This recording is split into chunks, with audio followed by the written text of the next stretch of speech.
Welcome to Evaluation Island. In Evaluation Island, you are basically testing the validity of your instructional material. Did it work? Did it not work? Do I need to make some adjustments or do I need to leave it? For the final phase, J. Clark Garner is going to break down how to create your evaluations. ADDIE model includes 5 phases: analysis, design, development, implementation, and evaluation. Let's take a closer look at the 5th phase, the evaluation phase. There are 2 parts to the evaluation phase: formative evaluation and summative evaluation.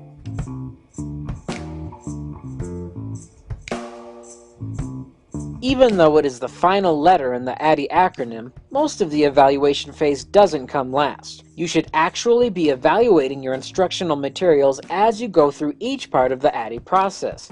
This continual appraisement is called formative evaluation. Dick, Carey, and Carey's instructional model outlines 3 basic stages of formative evaluation: one-to-one evaluation, small group evaluation, and a field trial. Let's say that you and a friend are going to be holding a basketball training camp for 11-year-olds and are showing a short video to help the kids learn the basic rules of basketball. During your one-to-one evaluation, you would want to test the effectiveness of this video with a child close to the age and abilities as your actual learners. You would then ask them a series of questions about the effectiveness of the video. First, about the clarity. Was the message clear and easy to understand? Then ask about the impact. Was it helpful in reaching the objectives and goals of the class? Finally, you would assess the feasibility. How practical is the video given the time and context of the class? When doing all of these assessments, it is important to make sure that you carefully write out your assessment questions beforehand. Make them clear, consistent, and as objective as possible. Doing a number of one-to-one assessments for each of the workshop's activities will help you identify the most and least effective areas of your instruction and improve upon it. After you have made improvements based on what you learned during your one-to-one evaluations, it will be time to do a small group evaluation. This will help you determine how effective those changes were, as well as monitor how well your activities work in a group setting. It is best to choose participants that accurately represent the different subgroups that will be participating in your actual course. In our example, this would mean choosing children that are well-versed in basketball, as well as those that aren't as experienced. During this small group evaluation, you will once again assess the clarity, impact, and feasibility of each of your activities. Dick, Carey, and Carey also recommend adding an attitude questionnaire, asking questions like this: was the instruction interesting? Did you understand what you were supposed to learn? Were the materials directly related to the objectives? Were there sufficient practice exercises? Did the tests really measure your knowledge of the objectives? Did you receive sufficient feedback? After you use a small group evaluation to further refine your instruction, you'll be ready to do a field trial. This is a real-time rehearsal of all the instructional activities you have planned for your course. You will want to conduct it in a setting similar to the eventual instructional setting, to take into account any environmental variables.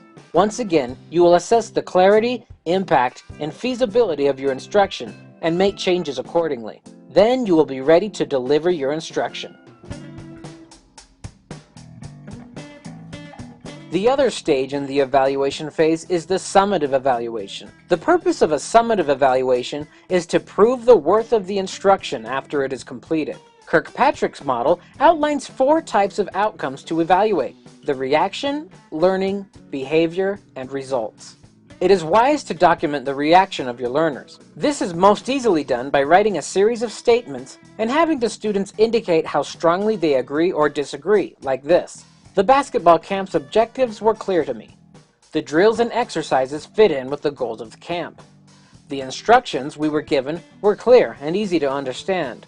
It is also a good idea to document more specific reactions about the instructor, activities, assessments, and audio visuals, like this: the video on the rules of basketball was helpful and informative.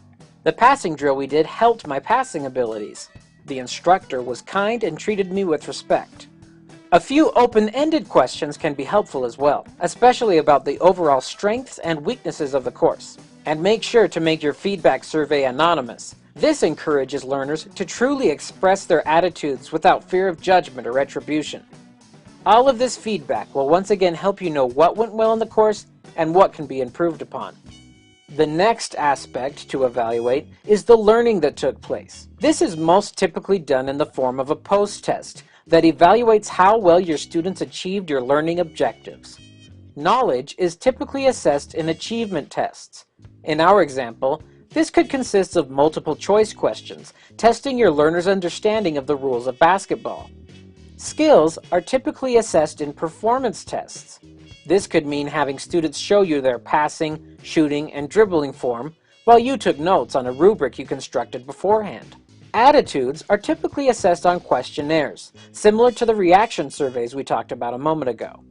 Behavior evaluation involves measuring the transfer of knowledge, skills, and attitudes from the training context to the actual performance setting.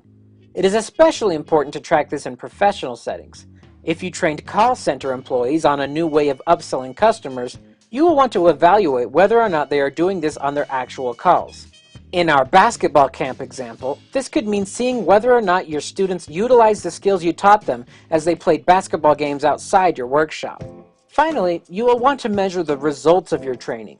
In professional settings, this could mean seeing how well the training affected things like profits, productivity, morale, and job satisfaction.